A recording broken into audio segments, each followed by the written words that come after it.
Exercise 6.3 question number 2. Ali scored 66 and 72 marks respectively for his two tests. What is the lowest mark he must have scored for his third test if an average score of at least 75 is required to qualify for a bonus prize? Students, ये हमारे पास एक word problem है। इसको मैं आसान लफ्जों में आपको समझाता हूँ कि अली ने अपने दो टेस्ट में 66 और 72 मार्क्स हासिल किए। अब वो अपने थर्ड टेस्ट में कितने मार्क्स हासिल करे कि उसका एवरेज 75 आए ताकि वो क्वालिफाई कर सके बोनस प्राइज के लिए। अब आपके जहनों में सवाल आ रहा होगा कि व्हाट इज एवरेज। फर्ज कर लीजिए एक क्रिकेट प्लेयर है, उसने अपने पहले मैच में 66 रन्स बनाए, देन सेकंड मैच में 72 और थर्ड मैच में 50। अब मुझे उस प्लेयर का एवरेज निकालना है। तो एवरेज किस तरह से निकलेगा? मैं तमाम उसके जो रन्स हैं 72, 66 और 50 उसको जमा करके उसके नंबर ऑफ मैचेस से डिवाइड कर दूंगा। उसने 3 मैचेस खेले हैं तो मैं 3 से उसको डिवाइड कर दूंगा स्टूडेंट्स। तो उस प्लेयर का मेरे पास एवरेज आ जाएगा, एवरेज रन्स आ जाएंगे उसके जो है ना मेरे पास। ठीक है, तो उम्मीद करता हूँ आप एवरेज को समझ गए होंगे।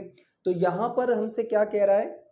यहाँ पर हमसे कह रहा है कि अली ने पहले टेस्ट में लिए 66 मार्क्स, फिर उसने अपने दूसरे टेस्ट में लिए 72 और अब वो अपने तीसरे टेस्ट में कितने मार्क्स हासिल करे उसे हम एक्सपर्ट्स कर लेते हैं कि उसका जो एवरेज है या तो 75 आए या 75 से ज़्यादा है, ग्रेटर देन 75 और इज इक्वल टू 75।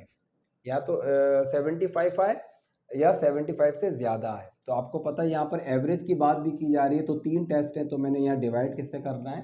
3 से करना है। चलें इस इनइक्वालिटी को सॉल्व कर लेते हैं। 3 जो है स्टूडेंट यहाँ पर डिवाइड हो रहा है और यहाँ जाकर होगा मल्टीप्लाई। तो ये आ जाएगा 66 plus 72 plus x greater than and equal to 75 multiply by 3। Student जब हम इनको ऐड करेंगे, इसको ऐड कर लेते हैं यहाँ पर 72 और 66 को जब मैंने ऐड किया तो 8 एंड 13 तो ये हो गया 138।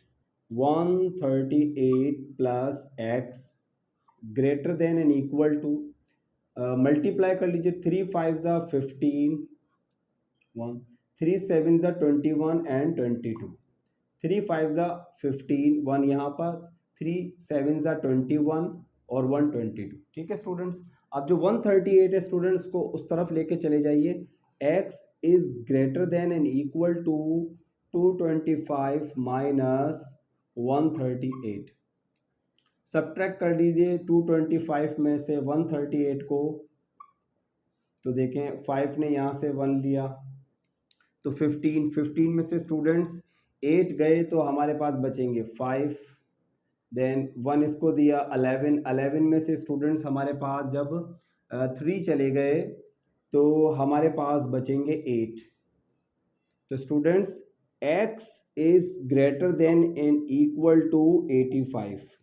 यानी स्टूडेंट्स उसका जो थर्ड टेस्ट है उसमें जो है वो अली के मार्क्स जो हैं वो 85 आने चाहिए या 85 से ज़्यादा आने चाहिए। तो उसका जो एवरेज है, उसके जो 3 टेस्ट का जो एवरेज है स्टूडेंट्स वो क्या बनेगा? 85 बनेगा। आप x की जगह पर 85 पुट कर कर इसको वेरीफाई भी कर सकते हैं, लेकिन वेरिफिकेशन का इसने हमसे कहा नहीं है। तो ये यहीं तक जो है इसका जवाब है। तो ये एक वर्ड प्रॉब्लम था स्टूडेंट्स, इसको हमने सॉल्व किया। ठीक है, बहुत आसान था। अगर आपके समझ में नहीं आए तो वीडियो को दोबारा से रिपीट करके इस वर्ड प्रॉब्लम को समझने की कोशिश करें। ठीक है, तो आइए हम बढ़ते हैं अपने क्वेश्चन नंबर 3 की तरफ। क्वेश्चन 3 स्टूडेंट्स हमारे पास 7 less than 3 times the sum of a number and 5 is at least 10. Find all the number that satisfy this condition. Students सवाल को मैं दोबारा पढ़ रहा हूँ। अच्छा, यहाँ पर कहीं पर स्टूडेंट्स किसी किताब में 10 की जगह पर 11 भी दिया गया है। ठीक है, तो हम यहाँ पर 10 की जगह पर क्या पुट करेंगे? 11 पुट करेंगे। 7 less than 3 times the sum of a number and 5 is at least 11, find all the number that satisfy this condition। ठीक है स्टूडेंट्स, तो ये हमसे क्या कह रहा है कि एक नंबर है, उसमें हमने कर दिया स्टूडेंट्स 5 को ऐड, तो ये हमसे क्या कह रहा है 3 टाइम्स। स्टूडेंट्स देखें 3 टाइम्स का मतलब होता है मल्टीप्लाई बाय 3, और बोल रहा है 7 लेस कर दें, 7 क्या कर दें, लेस कर दें, तो greater than and is equal to क्या होगा स्टूडेंट्स 11।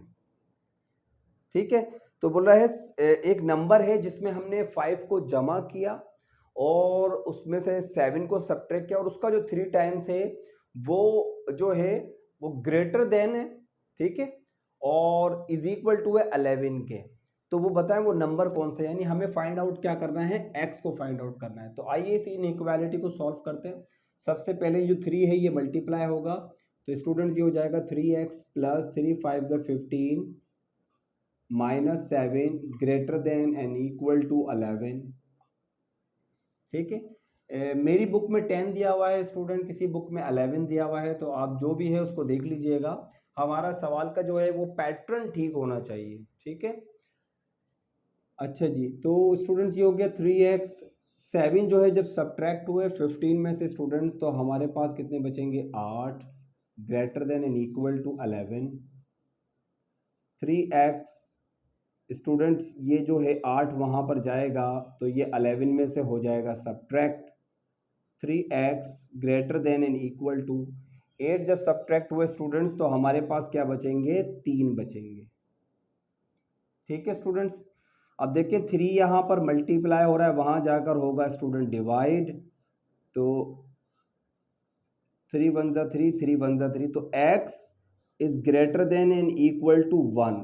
x और ग्रेटर देन और इक्वल टू स्टूडेंट क्या होना चाहिए, 1 के होना चाहिए। तो ये था स्टूडेंट्स हमारा question number 3, the last question of exercise 6.3।